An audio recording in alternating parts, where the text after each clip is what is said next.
Good afternoon and welcome to the fourth episode of Mental Health Matters, Returning with Resilience. As a leading provider of the highest quality evidence-based mental health services and programs for over 25 years now, we're excited to host this series of conversations, tips, tools, and resources to support mental health of children and families. I'd like to start by thanking the Children's Services Council of Martin County and CORE for supporting our prevention services. Our first series of Mental Health Matters focuses on returning with resilience. We expect some students to struggle as they prepare to return to in-person school and other activities this fall, and our goal with this series is to provide parents and students with those practical tips and resources to ease into that transition and emerge resiliently. Today we're discussing how to develop routines that create stability as we return to school this fall. I'd like to start by introducing our awesome panel that we have today. We have first Andrea Greenlee, who is a licensed clinical social worker, psychotherapist, and Tykes&Teens, our very own Director of School-Based Services, which includes, how many schools are we in now? A lot. 31. Wow. 31 in 3 different counties. That's amazing. Amazing. Then we have Monique Coleman, who holds a master's in education, and she is our prevention coordinator and mentor for our Changing Vibes, Changing Lives program, which we'll get to more on that in a little bit. And we have Hannah Greenlee, who's entering her senior year at Jensen Beach High School, and among her activities outside of schoolwork, she is a member of Changing Vibes, Changing Lives, so she'll be able to share a little bit about that as well. Thank you all for joining us today. Yeah, I'm happy to be here. Great. Andrea, let's start with you. We're coming out of this pandemic. Now what? Can you give us a little bit of perspective on why and how developing routines for predictability is so important right now? Sure. So after this pandemic, it's dealt us a lot of difficulty, and I think it's really important for parents to be thinking about how they want to prepare for the upcoming school year, because Martin County specifically has said that there's no virtual option, that all in-person learning will take place. So my suggestion is to get prepared for that, because the pandemic kind of rocked our worlds and got us all out of routine. It's now time for us to choose to get back into one. And my suggestion about that is to practice. But first, the key is going to be how parents feel about it, because parents are, we as parents want to choose to be the thermostat and not the thermometer. So with a thermostat, you can increase and decrease things. Like if you want to decrease your anxiety, you would use some tools to help that, and that you do through emotional regulation, which is a very big word that says you're a thermostat. Okay. So take a survey of your home. Like if you feel like your child is going to be displaying some difficulties, let's get prepared now. Let's turn down that anxiety. One way to do that that's helpful for both adults and kids is a technique that's called psychological distancing. What does that mean? Okay. I have a good example. There was a very public example of this many years ago when LeBron James was leaving the Cleveland Cavaliers, I think, and he had a big press conference because it was a big deal about where he was going next. And in this interview on ESPN, he said, "I don't want to make an emotional decision. LeBron James needs to do what's best for LeBron James." And that was the psychological distancing. He went from saying "I" to calling himself by his own name. So kind of being a coach. And that can be very helpful when you're trying to regulate your emotions. If you start talking to yourself as if, probably silently in your head, so people don't think you're Looney Tunes. But if you start kind of coaching yourself, like, Andrea, you're gonna handle this, this is gonna be okay. So that's one way that parents can do that for themselves, so that they turn down the anxiety, because kids respond to that. If we're anxious, they're going to be anxious. If we're worried about school going back in session, they will be too. And the other cool thing about that technique is for younger kids, you can, if they have a favorite hero, like superhero, you can ask them, what would Batman do? What would Spider-Man do? And kind of get them practicing talking to themselves as a coach, or that positive element. And it can help regulate your emotions. The other thing is temporal distancing, and that is another big word that means kind of pausing and asking yourself, you know, is this first day of school, am I going to remember this in 6 months or a year? So it gives some kind of measure about the level of importance and the temporary nature of difficulty. So use those skills to kind of coach yourself through it, and then remind yourself that it probably is not going to be as big of a deal as it feels right now down the road. Makes sense. I'll never remember the big words, but thermostat and yes. And then more, like I would suggest starting to practice things, you know, like if with my daughter, she's going to be a senior, and she's been sleeping until noon. So school doesn't start at noon, it starts at 8:20. So we're going to suggest, you know, kind of practicing, like getting up as if it were really a school day, so that she's prepared. And that's one of the battles that we probably, knock on wood, won't have to fight when school starts. So she won't have to fight, right? Promise. And then for little kids, I kind of expect for little kids that it may be a bigger deal, because they've been home maybe with their parents for an extended period of time. I would suggest kind of gauging what's their, how do you think it's going to look? And, you know, for kids who are going to be really avoidant, start to expose them to the school. And that can be as easy as singing songs about school, driving by school, going to the playground at the school, going to meet, you know, making it an intentional act to go into the school with the child, so that they start to get desensitized and get exposed to, you know, what it's going to look like in August. But practice, and LeBron James, practice, and start now. Don't wait until 7 a.m. on the first day of school. Absolutely. Yes, and parents, control yourself, because that you're the first line, and kids read off you. Excellent. You also shared with me an article earlier today by Psychology Today that touched on 7 skills of resilience. Tell me a little bit about that. We don't have the full article. We don't have time to go into the full article, but we will have the article on our website at Tykes&Teens.org. But tell us a little bit about the 7 skills. One thing that really stuck out to me was giving kids something to do that's bigger than themselves. You know, the pandemic has forced us to be anxious and kind of zoom in on worries.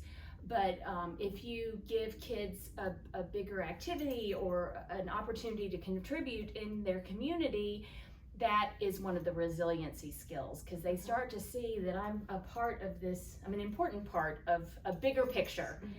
And that's where changing lives comes in. Perfect. Monique, tell us a little bit about, for those who don't know, what is Changing Lives? So Changing Vibes, Changing Lives. Changing Vibes, Changing Lives. We also call it CVCL. Oh, that's yes, it's much easier. But basically what it is, it's a youth-led, and I do emphasize youth-led program that is for middle and high school students. And it's just to give them a voice, help them find their voice, increase engagement. Right now, with a lot of these, a lot of the segments that we've been doing, we've been talking about the need for connection, and, you know, trying to rebuild those support that we've lost, right? So it gives them a voice. It gives them purpose. You get free service hours for being a part of this community service hours. I think that's something, and it's not a big commitment. It's not. We meet 4 times a week. 4 times a month, not a week, 4 times a month. And our meetings are anywhere between 30 minutes to an hour long. We try to keep it very simple. We know that there's so many other things going on, but we want them to be able to use their voice to talk about different things that are going on in the community. Can you give us an example of, maybe something you're working on now, or what types of things do you do? Actually, right now we are working on our youth summer series. Part 3 is what we are working on, where it's just been for me, I'm mainly just the mentor. I'm just there. Our youth, our team, they are the ones that are really putting together the conversation. So we've talked about doing advocacy training to where we're bringing in key people in the community to have conversations with the youth. And then also one of my personal favorites is, because I don't have to talk for this one, but the Youth Dialogue Day. Youth Dialogue Day is really for the youth. They come up with the topics, they talk about okay, this is what's pressing, whether it's in the community, whether it's in school, but they literally have the floor to talk, and the adults in the room just get to sit there and listen. And that's the great part. We do a follow-up Youth Dialogue Day, so that way the youth are now able to see that you've spoken to a room full of these key people in the community, and we heard you, they heard you, and so this is their responses. So yeah. Excellent. Well, thank you. Hannah, you have a lot on your plate. You're getting ready for your senior year, participating in a number of other activities and work.